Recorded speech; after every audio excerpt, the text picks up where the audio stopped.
La population mondiale compte près de 7 milliards d'habitants. Elle a doublé en 45 ans. Et si elle doublait encore? Non pas en 40 ou 50 ans, mais tout de suite. On parle d'émeutes et de violences aux frontières. Des millions de réfugiés gagnent le nord, fuyant les ruines de Mexico. Los Angeles connaît son 3e jour consécutif d'émeutes. La population réclame de l'eau, mais les aqueducs sont à sec. Aurions-nous assez de place? Assez de nourriture? Assez d'air respirable? Assez d'eau? Voici ce qui arriverait si la population mondiale atteignait brusquement les 14 milliards d'habitants.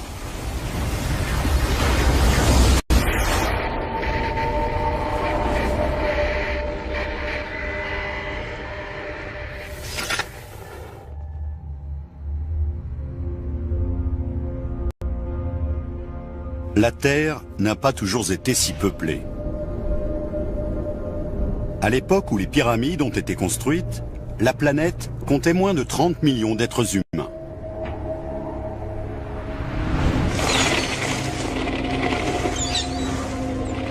« 4000 ans plus tard, à l'époque où l'on érigeait Big Ben, le monde a atteint pour la première fois le milliard d'habitants.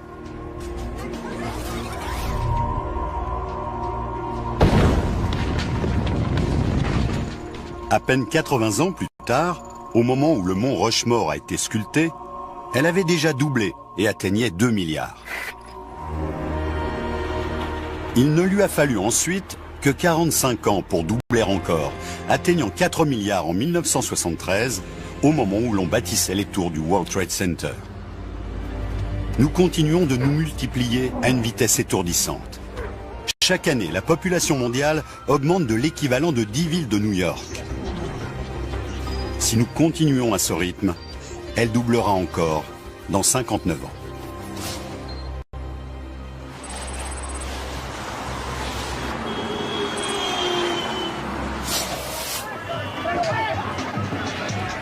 Le monde a déjà du mal à gérer ses 7 milliards d'habitants.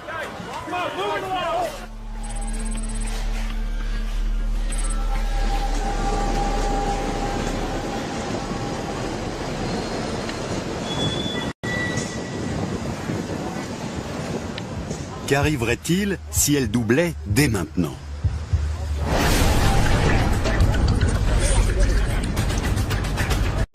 À New York,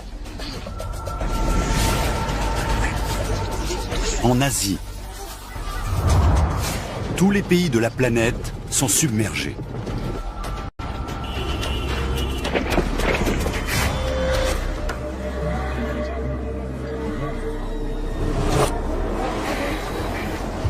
Tout d'un coup, la planète est devenue surpeuplée.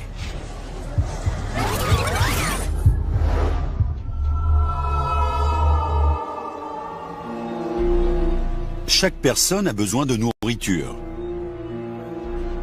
d'eau, d'un logement.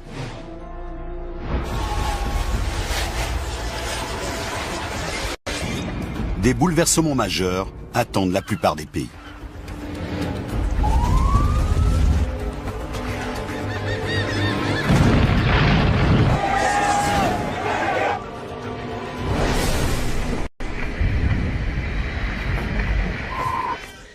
Voici le premier bébé américain de l'année. La population du pays atteindra cette année 620 millions d'habitants. À Beijing, on termine en ce moment le premier gratte-ciel de 200 étages. Il culmine à plus de 800 mètres de haut. 10 autres sont prévus pour l'an prochain. Le maire de New York a approuvé la construction du premier super gratte-ciel de la ville.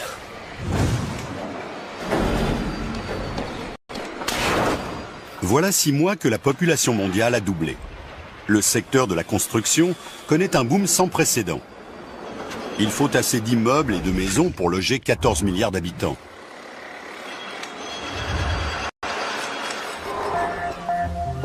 À Los Angeles, métropole coincée entre l'océan et les collines, on construit partout où l'on peut. le secteur de Chavez Ravine, qui abrite le stade des Dodgers, est la cible des promoteurs.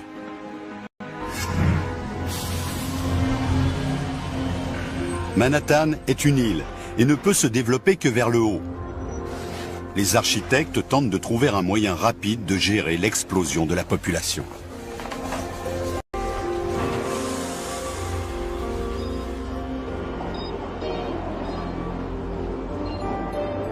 Ils conçoivent et construisent les plus grands gratte-ciel du monde, hauts de plus de 200 étages.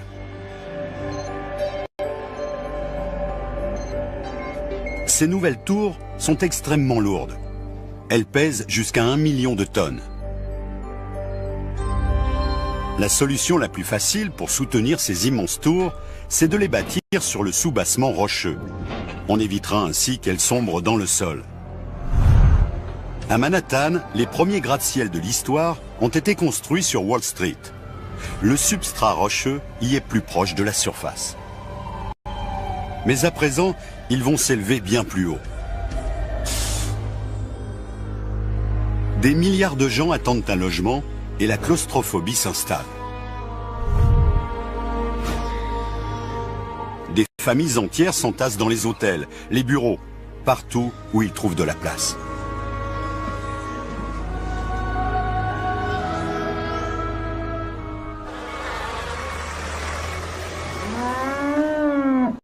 Mais d'autres problèmes apparaissent. Nous commençons à manquer de nourriture. Avant que la population ne double, les terres agricoles occupaient une surface équivalente à la totalité de l'Amérique du Sud. Il faut en créer de nouvelles, d'une surface égale à 2 fois l'Europe.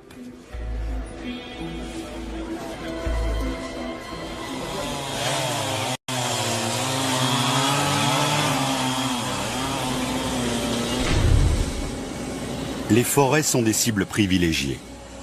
Des milliers de kilomètres carrés de forêts sont abattus. Mais il faudra attendre 1 an pour dégager les terrains et moissonner la première récolte. En Afrique du Nord, l'Égypte apporte de l'eau dans le désert pour le rendre cultivable.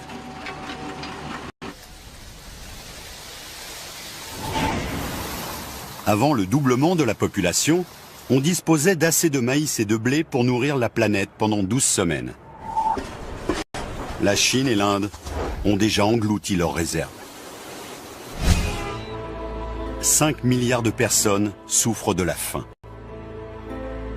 Et il n'y a pas que les céréales qui manquent. Il y a plus de 240 millions de vaches laitières dans le monde. Mais il faut attendre que la vache ait 24 mois pour la traire. La production de lait est très insuffisante.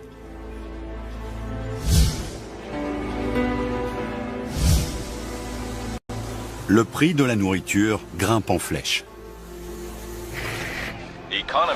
Dans le jargon des économistes, on assiste à ce qu'on appelle une hyperinflation. Au supermarché, le panier moyen coûte $700. Les États-Unis ont un avantage sur de nombreux pays. Ils exportaient chaque année 72 millions de tonnes de céréales, dont 45 millions de tonnes de maïs, un peu plus du quart de la production.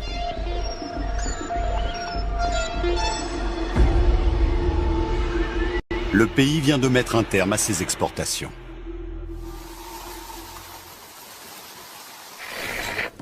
Depuis 3 jours, les délégués des Nations Unies mènent la campagne « Nourrir l'Amérique d'abord ». Pour nourrir ce nouveau monde, les pays se tournent plus que jamais vers la mer. De gigantesques filets de 1,5 km de hauteur ratissent les océans pour attraper des poissons. L'industrie de la pêche chinoise, la plus importante du monde, capture 4 millions de tonnes de poissons par mois.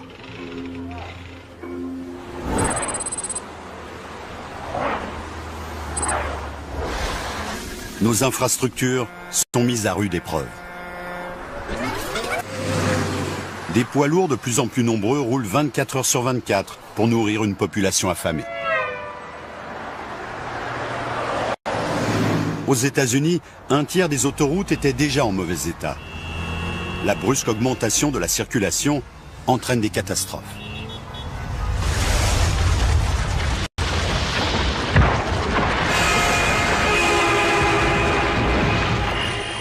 bilan provisoire est de 60 morts, mais on craint que d'autres corps ne soient prisonniers sous les décombres. Le ministère des Transports a annoncé la fermeture de milliers de ponts pour inspection. Cela fait à peine 6 mois que le monde se bat pour répondre aux besoins de 14 milliards d'êtres humains. Pour la nourriture, le logement. Mais la crise la plus grave est encore à venir.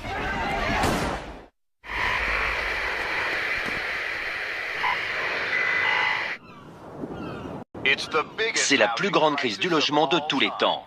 3 milliards de personnes n'ont nulle part où vivre. À Washington, plus de 100 000 personnes ont élu domicile dans le parc du National Mall, tout près du Capitole. Pour l'instant, le président se refuse à les en déloger. 200 000 personnes campent dans Central Park, sur un lopin de terre estimé autrefois à 500 milliards de dollars. Cela fait maintenant 1 an que la population mondiale a doublé. Le monde est en crise. D'immenses campements surgissent partout dans les villes.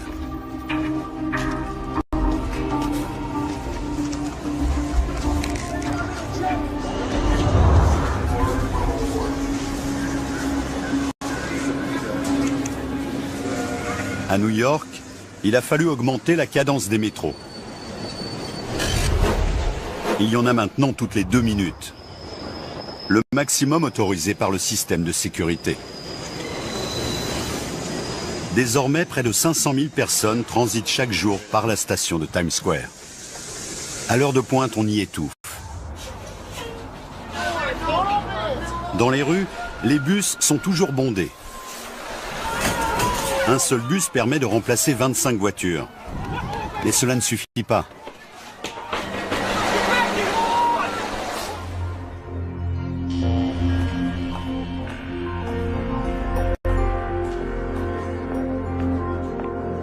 Les architectes ont terminé les plans de plusieurs super gratte-ciel de 200 étages de haut.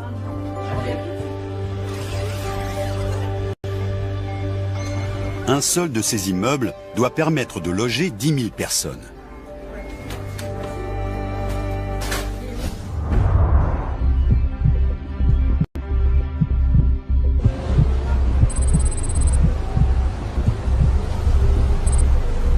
Ces super gratte-ciel poussent partout dans le monde. Certains d'entre eux ont la partie supérieure ajourée pour ne pas donner prise au vent violent. Mais en Chine, une catastrophe se produit.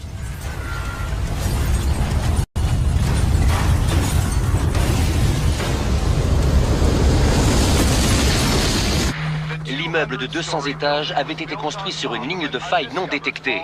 Le poids du bâtiment a déclenché un tremblement de terre. Les sauveteurs fouillent les décombres. Les autorités ont indiqué que le séisme avait fait plus de 3000 morts.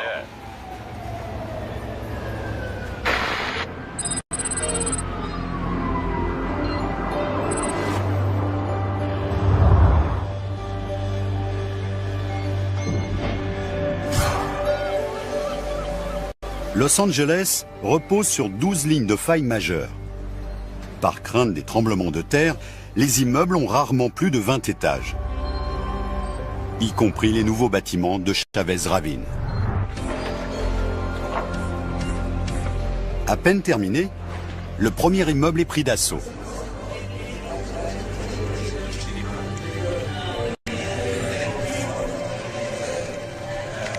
L'époque d'une cellule familiale unique pour chaque toit est révolue.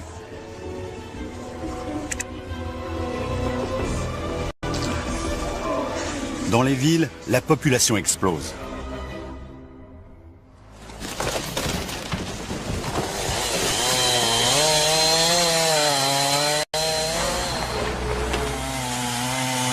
Mais il y a un prix à payer pour ce boom de la construction.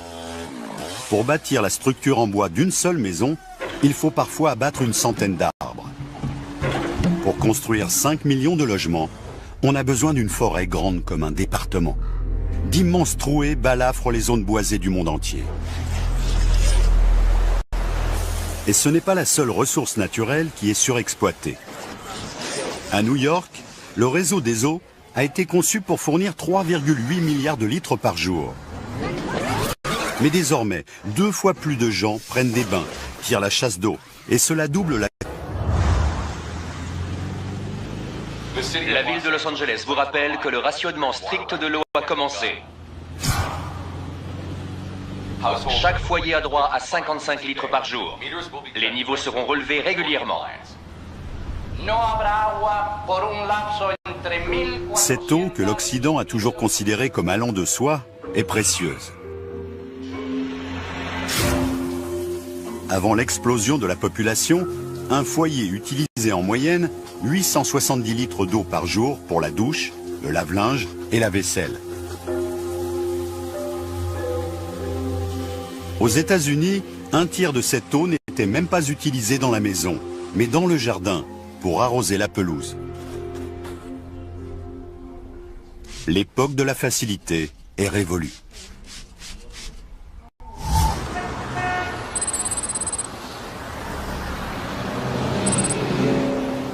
À Londres, l'approvisionnement en eau de 12 millions de personnes dépend de la Tamise.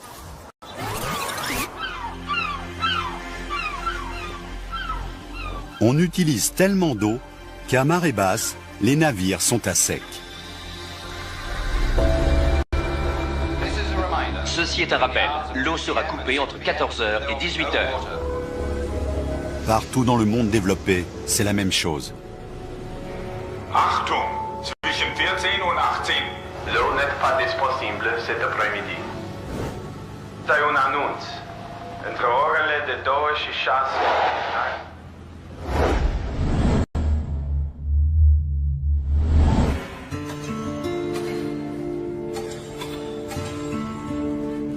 Les agriculteurs plantent de nouvelles espèces qui ont besoin de très peu d'eau. En modifiant les gènes du maïs et du blé, les plantes peuvent survivre avec moins d'eau de pluie ou d'arrosage. Ces plantes résistantes à la sécheresse sont très demandées.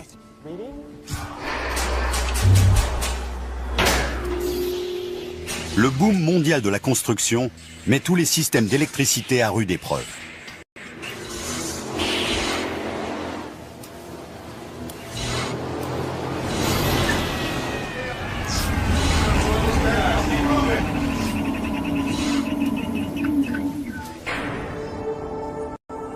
En Amérique du Nord, 100 nouvelles centrales nucléaires sont construites à la hâte.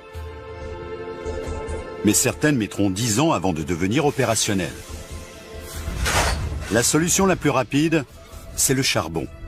En Chine, 4 nouvelles centrales au charbon sont mises en service chaque semaine. Même chose en Amérique du Nord. Et pour préserver l'énergie, nombre de pays mettent en place des couvre-feux.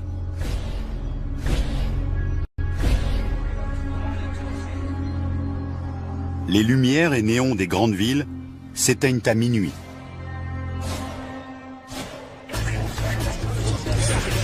« 14 milliards d'habitants. C'est un poids énorme pour notre planète. Bientôt, nous devrons faire des sacrifices majeurs. Mais ce ne sera pas suffisant.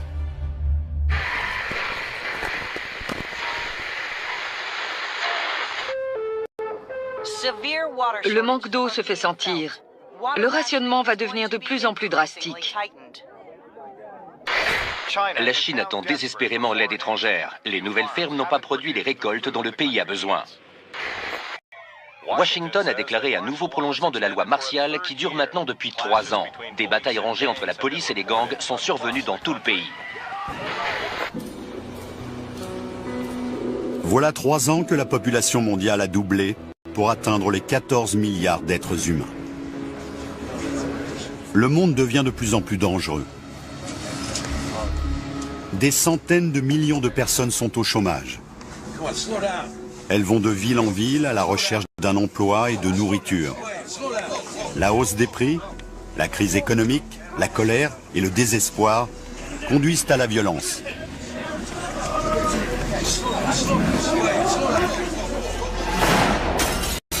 On pille des maisons pour trouver de la nourriture et de l'eau. l'ordre public n'est plus qu'un souvenir.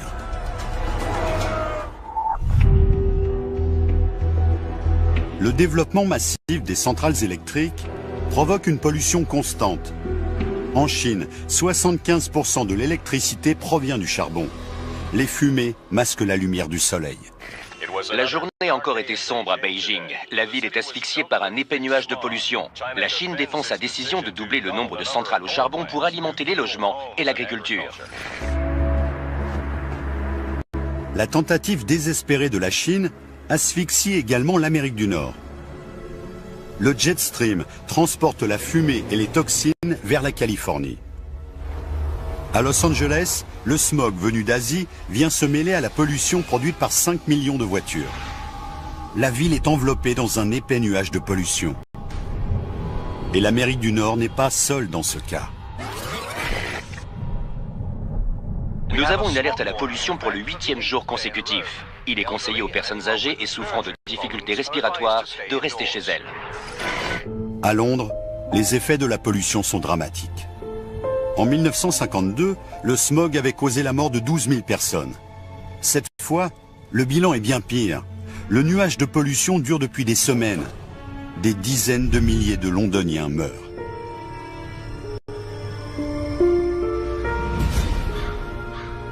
Nos ressources naturelles s'épuisent. Des émeutes ont éclaté ce matin. Il faut maintenant faire 3 heures de queue pour obtenir sa ration d'eau. La garde nationale veille sur les fontaines publiques pour maintenir l'ordre. À Los Angeles, l'eau est de plus en plus rationnée. Chaque foyer n'a droit qu'à quelques heures d'eau par jour. On fait la queue pour accéder aux fontaines publiques.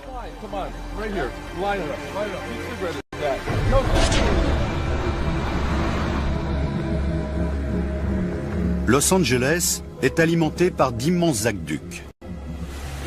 Ils serpentent à travers le désert sur des centaines de kilomètres pour apporter l'eau du fleuve Colorado. Mais la ville n'est pas la seule à dépendre du Colorado. 25 millions de personnes installées dans les États voisins contribuent à assécher rapidement le fleuve. L'industrie est également touchée. Il faut plus de 300 000 litres d'eau pour faire 1 tonne d'acier. Le secteur de la construction est le plus gros consommateur d'acier. Le manque d'eau paralyse le boom de la construction.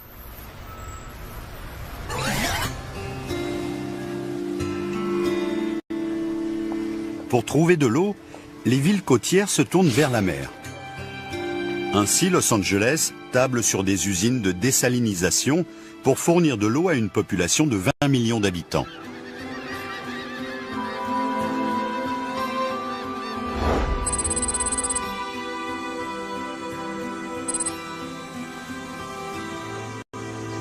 Les exploitations agricoles comptent parmi les plus gros consommateurs d'eau.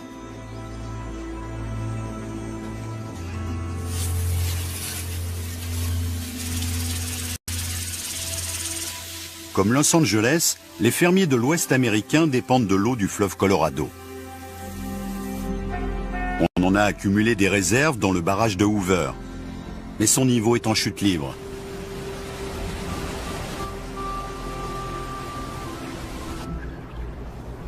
Les hommes prélèvent des milliards de litres de plus que le fleuve ne peut en fournir.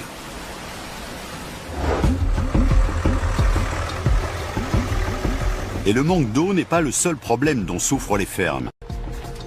Pour obtenir des récoltes plus importantes, les agriculteurs utilisent plus d'engrais et de pesticides qu'ils ne l'ont jamais fait.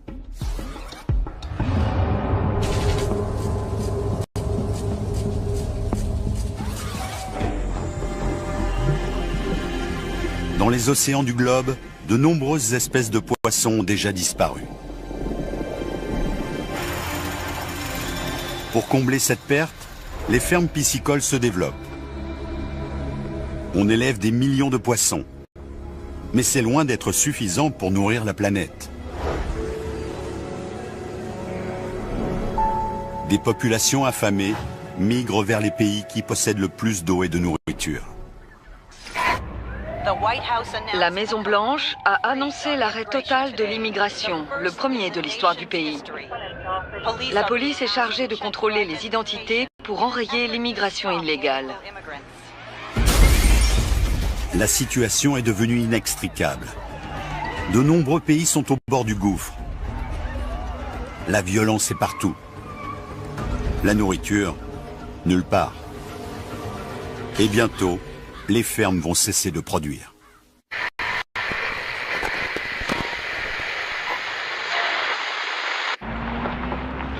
Selon les Nations Unies, l'Afrique centrale est désormais une zone sinistrée. 30 millions de ceux qu'on appelle les réfugiés de l'eau sont sur les routes. Les nouveaux logements de Manhattan vont réduire les besoins de la ville en eau, mais la construction de nouveaux bâtiments a pris un retard considérable.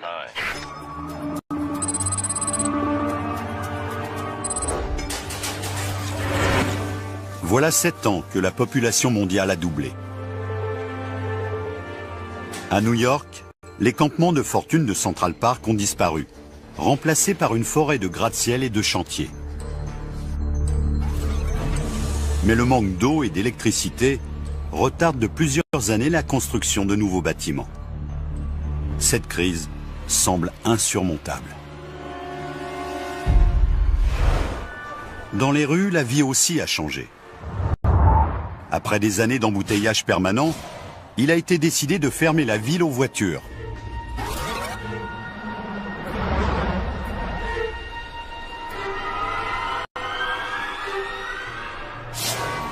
Les banlieusards doivent désormais emprunter les transports publics. La dernière fois que les rues de Manhattan avaient été fermées, c'était après les attentats du 11 septembre 2001. Les rues sont entièrement dévolues aux piétons, aux vélos et aux bus.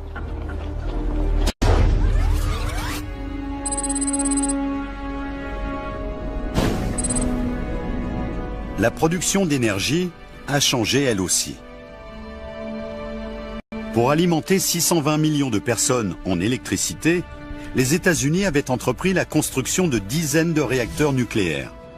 Certains sont désormais opérationnels. Mais cet immense effort ne fournit que 25% d'énergie supplémentaire.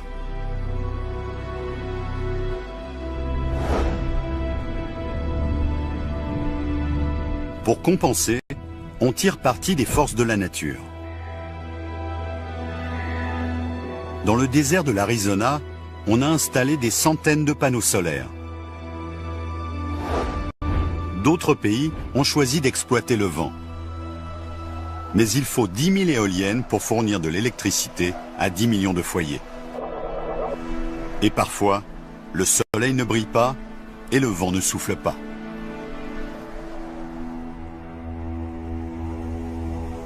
La majeure partie de cette électricité est destinée aux villes. À Los Angeles, 2000 personnes logent dans cet immeuble.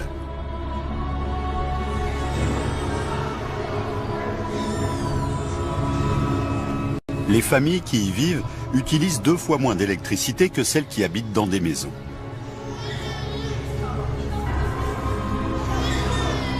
Dans un monde qui compte 14 milliards d'habitants, les villes sont donc la solution la plus économique. Mais à Los Angeles, la crise de l'eau continue.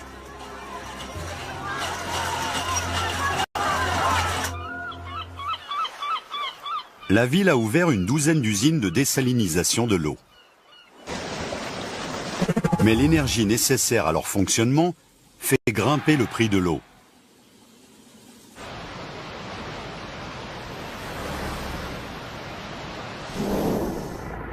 Son transport est également prohibitif. L'eau est plus lourde que l'essence et elle doit être traitée pour devenir potable.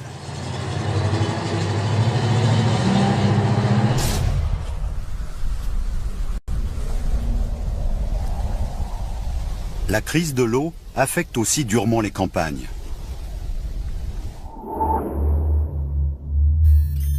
Les fermes du Midwest dépendent d'un immense lac souterrain appelé l'aquifère d'Ogallala. Il fait la taille de la Californie. La population est alimentée par les pompes reliées à l'aquifère. Cette nappe s'est formée au cours de millions d'années, à mesure que l'eau de pluie filtrait à travers le sol poreux.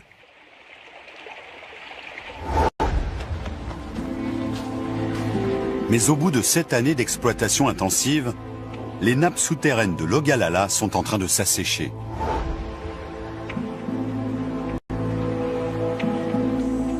Les récoltes de l'année destinées à nourrir le monde sont ruinées.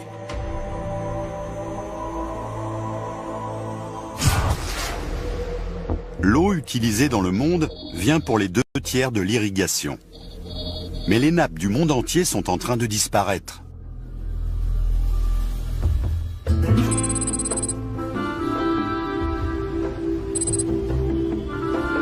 Or, de nombreuses villes en dépendent. Mexico compte désormais 36 millions d'habitants. La capitale mexicaine tire directement son eau d'un immense aquifère situé juste sous la ville.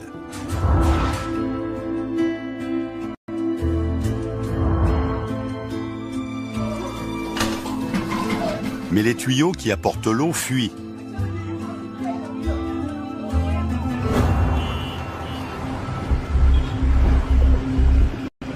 Les fondations des bâtiments sont peu à peu grignotées et les effondrements se multiplient.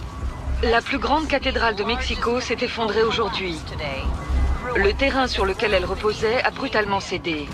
On estime que 200 personnes se trouvaient à ce moment-là dans le monument.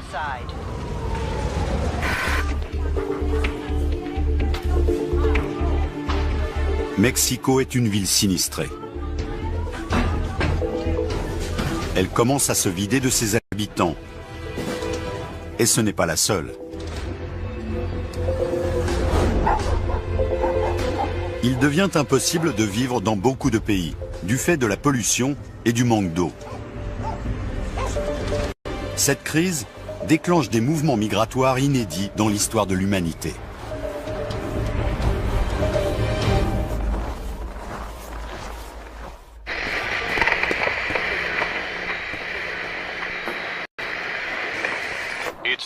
C'est la pire crise humanitaire de l'histoire. Les réfugiés de l'eau sont de plus en plus nombreux.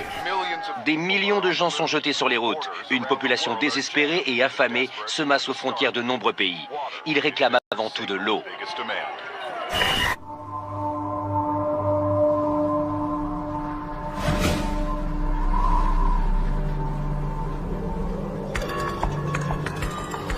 Il y a désormais 10 ans que la population mondiale a doublé. Des centaines de millions de gens quittent leur ville et leur village.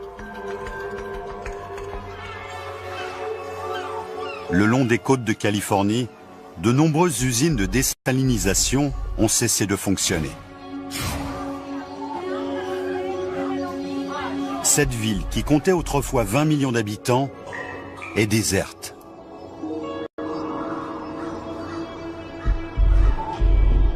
Les immeubles d'habitation construits après le doublement de la population sont abandonnés.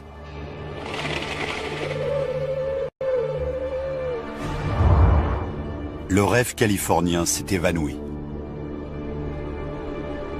Il dépendait de l'eau stockée dans de vastes réservoirs sur le fleuve Colorado. Mais ces derniers sont pratiquement vides, asséchés par des villes trop peuplées et des exploitations agricoles trop gourmandes en eau. Les fermes sont privées d'eau. Les agriculteurs n'ont plus le choix. Ils doivent quitter leurs terres.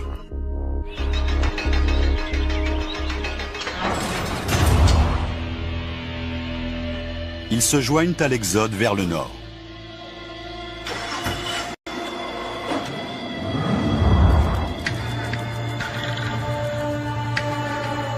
Leur destination ? N'importe où, pourvu qu'il y ait de l'eau et l'espoir de survivre. Mais c'est un voyage périlleux.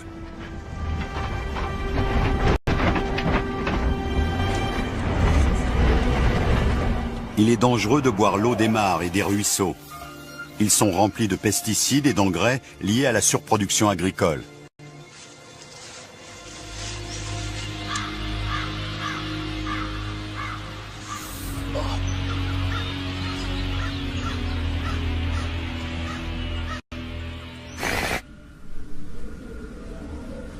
Dans le pays, le prix du litre d'eau atteindrait désormais 7,50 $. Le ministère de l'Agriculture vient de confirmer que les aquifères ont atteint leur niveau historique le plus bas. L'eau est désormais plus précieuse que l'essence.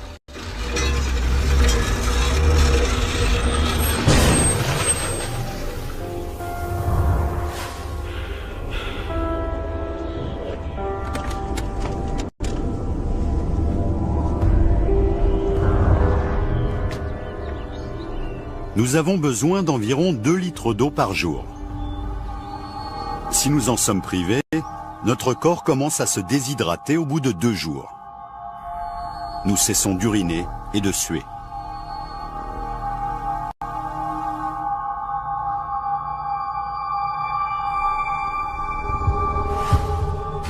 Une fatigue intense survient, on commence à perdre conscience.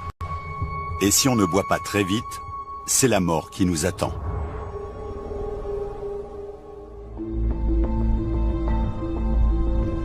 L'eau est de plus en plus polluée.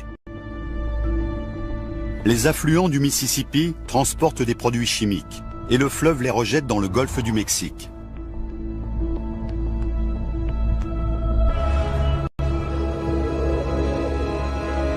Les engrais accélèrent la croissance des algues. Elles s'étendent sur des kilomètres carrés à la surface des mers. En se décomposant, elles aspirent l'oxygène de l'eau. Le résultat, c'est un désert flottant. Les poissons ne peuvent plus respirer. Les plantes périssent. La pollution contamine peu à peu toute la planète.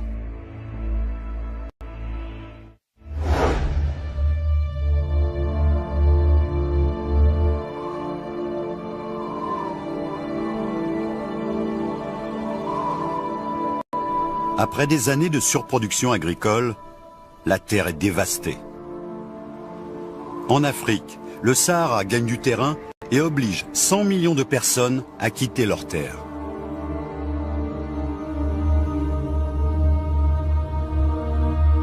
En Amérique du Nord, les réfugiés de l'eau se dirigent vers le plus vaste réservoir mondial d'eau douce, les Grands Lacs. Ils se sont formés à la fin de l'ère glaciaire, il y a 12 000 ans. L'eau qu'ils contiennent est le résultat de la fonte des glaciers. Des millions de gens se dirigent vers leurs rives. La population de Chicago, Détroit et Toronto explose.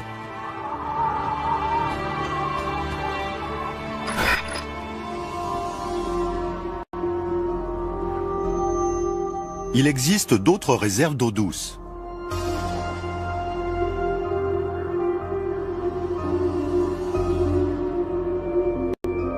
Les 2 tiers de l'eau douce mondiale sont prisonniers des glaces polaires arctiques.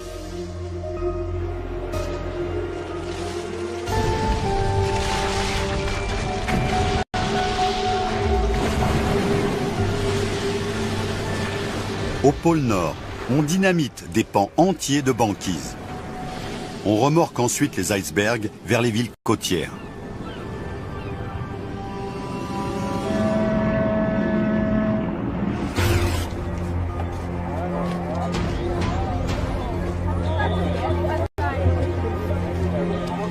Les millions de personnes qui ont quitté le sud pour les Grands Lacs vivent dans des conditions terribles. Ils s'entassent dans d'immenses campements de fortune aux environs des villes.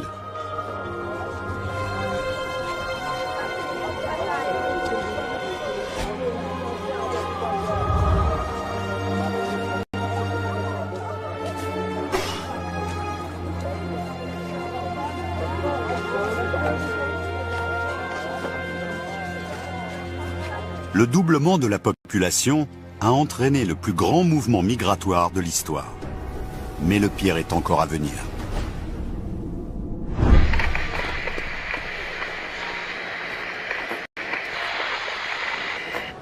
La population mondiale est en chute libre.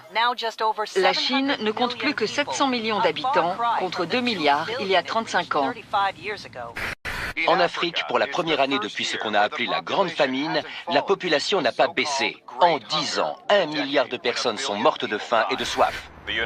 Les États-Unis ont annoncé que la population comptait 150 millions d'habitants, contre un chiffre record de 600 millions.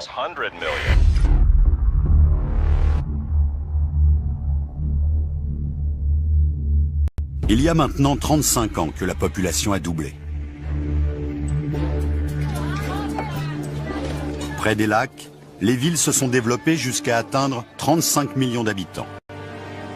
Les gratte-ciel ont poussé comme des champignons.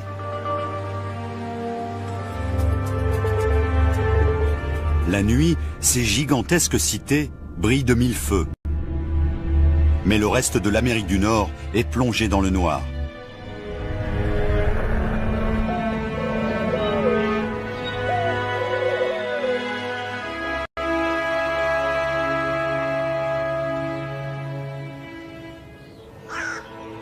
Les villes, autrefois si actives, ont été abandonnées. En Grande-Bretagne, en France, aux États-Unis, l'économie s'est effondrée dans toutes les régions situées trop loin de l'eau.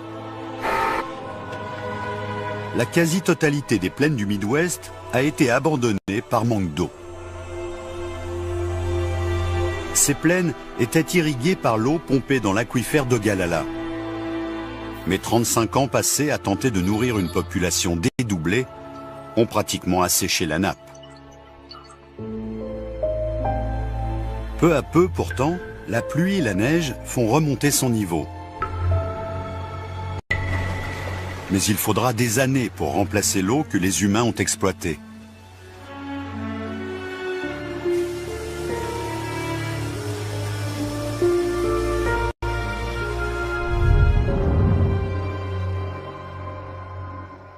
Des milliards de gens sont morts de faim et de soif.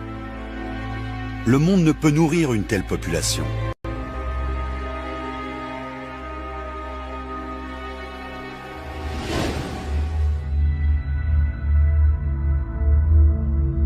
Après 35 ans de déclin, la population de la Terre s'est enfin stabilisée. Elle ne compte plus que 4 milliards d'habitants. La planète renaît.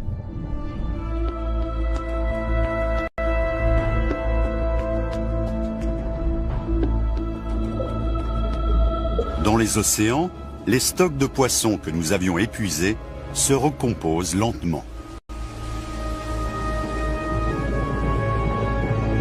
Les forêts regagnent les zones qu'elles occupaient avant l'installation de nouvelles exploitations agricoles.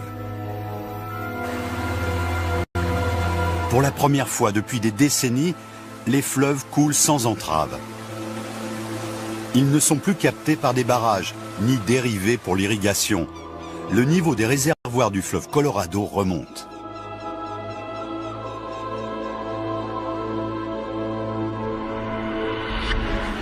Tout ceci n'était qu'une fiction, un aperçu d'un monde soudainement frappé de surpopulation.